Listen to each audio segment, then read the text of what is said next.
میں نے اپنی زندگی میں بے شمار روحانی معاملات دیکھے ہیں، لیکن جو واقعہ آج میں آپ کو بتا رہی ہوں یہ کوئی سنی سنائی کہانی نہیں ہے، بلکہ یہ ایسا تجربہ ہے جس نے مجھے یقین دلایا ہے کہ ہماری آنکھوں سے اوجھل دنیا ہم سے زیادہ بیدار رہتی ہے۔ السلام علیکم، امید کرتی ہوں کہ آپ سب خیریت سے ہوں گے۔ جو جہاں سے سن رہے ہیں، اللہ پاک سب کو اپنے حفظ و امان میں رکھیں، آسانیاں بانٹنے اور آسانیاں کرنے کی توفیق عطا فرمائے۔ کہانی اچھی لگے تو کائنڈلی اس کو لائک اینڈ سبسکرائب کریں۔ یہ واقعہ ایک ایسے شخص سے جڑا ہے جو بظاہر عام تھا، مگر اس کی آنکھوں میں ایک عجیب سی ویرانی بستی تھی۔ وہ میرے پاس پہلی بار ایک جمعرات کو آیا۔ اس کا چہرہ زرد تھا اور آنکھوں کے پیچھے سیاہ حلقے تھے، اور آواز میں ایک عجیب سی کپکپاہٹ تھی۔ اس نے آتے ہی کہا کہ مجھے اس طرح لگتا ہے کہ میں اکیلا نہیں ہوں، کوئی اور بھی میرے ساتھ رہتا ہے۔ میں نے اسے تسلی دی اور پوچھا کہ آخر مسئلہ کیا ہے۔ اس نے بتایا کہ پچھلے 40 دنوں سے اسے رات 3 بجے اس کی آنکھ کھل جاتی ہے۔ کمرے میں شدید ٹھنڈ محسوس ہوتی ہے، حالانکہ موسم گرم ہوتا ہے۔ اس کے بستر کے قریب جیسے کوئی سانس لے رہا ہو۔ کبھی کبھی اس کے کان کے پاس سرگوشی بھی ہوتی ہے، مگر الفاظ اس کو سمجھ نہیں آتے۔ پہلے تو اس نے یہ سب اپنا وہم سمجھا، لیکن جب اس کے جسم پر نیل کے نشانات بننے لگے تو اسے یقین ہو گیا کہ یہ معاملہ عام نہیں ہے۔ سب سے خوفناک بات یہ تھی کہ ایک رات اس نے اپنی آنکھوں سے دیکھا کہ اس کے کمرے کے دروازے کے پاس ایک سیاہ سایہ کھڑا ہے۔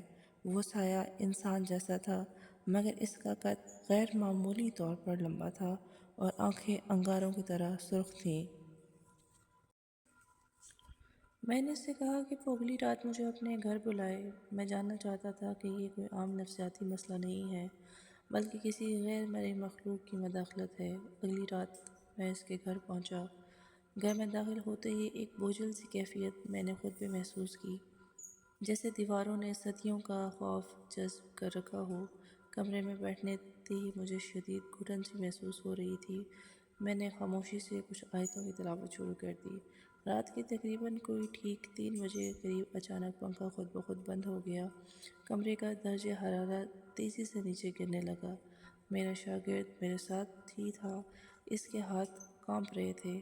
اچانک دروازہ زور سے بند ہوا، حالانکہ ہوا کا کوئی جھونکا دور دور تک محسوس نہیں ہو رہا تھا۔ پھر وہ ہوا جس نے میری ریڑھ کی ہڈی میں برف سی جما دی۔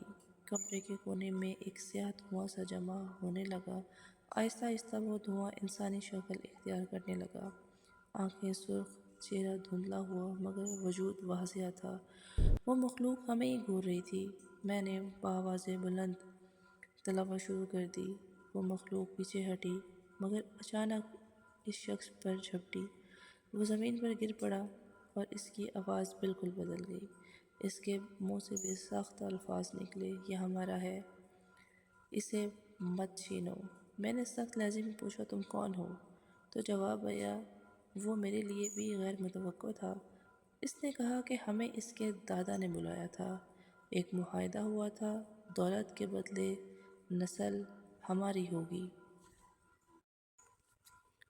اس کی یہ بات سن کے میرا دل ایک دم بیٹھ سا گیا۔ اکثر لوگ وقتی فائدے کے لیے ایسے عمل کر بیٹھتے ہیں جن کا خمیازہ زیادہ تر آگے آنے والی نسلوں کو بھگتنا پڑتا ہے۔ میں نے اس مخلوق سے کہا کہ یہ معاہدہ باطل ہے۔ اللہ کے کلام کے سامنے کوئی طاقت قائم نہیں رہ سکتی۔ کمرے میں چیخوں کی آوازیں آہستہ آہستہ گونجنے لگیں اور دیواروں پر جیسے سائے بڑے چھوٹے بنتے رہے۔ میرا شاگرد خوف سے پسینے میں بھیگ چکا تھا۔ تقریباً 1 گھنٹے کی مسلسل تلاوت کے بعد یہ سایہ دھیرے دھیرے تحلیل ہونے لگا۔ جاتے جاتے اس نے ایک آخری جملہ کہا کہ ہم واپس آئیں گے۔ کمرہ خاموش ہو گیا، درجہ حرارت معمول پر آ گیا۔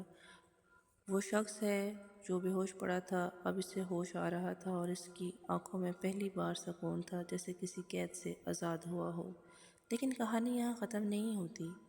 اگلے 40 دن تک میں اس کے گھر جاتا رہا۔ ہر رات کچھ نہ کچھ غیر معمولی طور پر ہوتا رہتا تھا۔ کبھی برتن خود بخود گر جاتے تھے، کبھی آئینے میں سائے نظر آتے تھے، مگر یہ ساری چیزیں آہستہ آہستہ کم ہونا شروع ہو گئیں۔ ایک رات اس نے مجھے بتایا کہ خواب میں اسے ایک بوڑھا شخص دکھائی دیتا ہے جو کہتا ہے کہ ہم نے غلطی کی تھی، ہمیں معاف کر دو۔ تحقیق کرنے میں معلوم ہوا کہ اس کے دادا نے واقعی عملیات کے شوقین تھے اور انہوں نے دولت کے لیے بہت سارے کچھ ایسے عوامل کیے تھے جن کی شرائط اس کے بالکل خلاف تھی۔ شاید یہی وجہ تھی کہ کوئی ایسا دروازہ کھلا رہ گیا تھا جس کو شاید وہ بند کرنا بھول گئے تھے۔ 40ویں رات جب ہم آخری بار بیٹھے تھے تو فضا میں غیر معمولی طور پر پرسکون تھی۔ میں نے محسوس کیا جیسے کمرے میں کوئی بوجھ اٹھ سا گیا ہو۔ اچانک ایک ہلکی سی خوشبو پھیلی اور مجھے دل میں اطمینان سا ہوا کہ معاملہ شاید اب ختم ہو چکا ہے، مگر اصل خوف اس کے بعد شروع ہوا۔ 2 ہفتے بعد وہ شخص میرے پاس دوبارہ آیا۔ اس کا چہرہ اس بار پرسکون تھا، مگر اس نے ایک عجیب بات بتائی۔ اس نے کہا کہ اب وہ نہیں آتا، مگر کبھی کبھی میں آئینے میں اپنے پیچھے کسی اور کو کھڑا ہوا دیکھتا ہوں، اور جب میں مڑ کر دیکھتا ہوں تو وہاں کوئی نہیں ہوتا۔ میں نے اس سے کہا کہ خوف کو دل میں جگہ نہ دو۔ بعض اوقات شیطانی قوتیں آخری کوشش کرتی ہیں انسان کو ڈرانے کی، لیکن سچ یہ ہے کہ جب وہ گیا تو میں خود کچھ دیر کے لیے آئینے کے سامنے کھڑا رہا، اور ایک لمحے کے لیے مجھے بھی یوں محسوس ہوا جیسے میرے پیچھے کوئی سانس لے رہا ہو۔ روحانیت کھیل نہیں ہے۔ ہر وظیفہ، ہر عمل، ہر منتر ایک دروازہ ہے۔ سوال یہ ہے کہ آپ کس دروازے کو کھول رہے ہیں، روشنی کا یا اندھیرے کا؟ اکثر لوگ دولت، محبت یا طاقت کے لیے بھی ایسے راستے اختیار کر لیتے ہیں جس کا انجام خوفناک ہوتا ہے۔ غیر مرئی مخلوق سے معاہدے واقعی فائدے دے سکتے ہیں، مگر ان کی قیمت نسلوں کو ادا کرنی پڑتی ہے۔ آج بھی جب رات کے 3 بجتے ہیں تو میں ایک لمحے کے لیے چونک سا جاتا ہوں، کیونکہ میں جانتا ہوں کہ یہی وہ وقت ہے جب پردے کمزور پڑ جاتے ہیں، جب ہماری دنیا اور ان کی دنیا کے درمیان فاصلہ کم ہو جاتا ہے۔ اگر آپ اپنے گھر میں اچانک ٹھنڈ بڑھ جائے اور آپ کو لگے کہ کوئی آپ کو دیکھ رہا ہے، اگر آپ کو خواب میں بھی بار بار ایک ہی سایہ دکھائی دینے لگے، تو اس کو مخصوص اپنا وہم نہ سمجھیں۔ یہ سایہ روشنی کا محتاج نہیں ہوتا، کیونکہ کچھ سائے خود زندہ ہوتے ہیں۔ اور یاد رکھیں کہ ہر عمل کا ایک رد عمل ہوتا ہے۔ اگر آپ کے آباء و اجداد نے کبھی ایسا کوئی دروازہ کھلا چھوڑ دیا ہے جسے انہوں نے بند نہیں کیا، تو اس کی بازگشت بعد والی نسلوں کو سنائی دیتی رہتی ہے، اور بعض اوقات بعد والی نسلوں کو اس کے انجام بھگتنے پڑتے ہیں۔ تو کوشش کریں کہ اس طرح کی عملیات اور چیزوں سے ہر بندہ دور رہے۔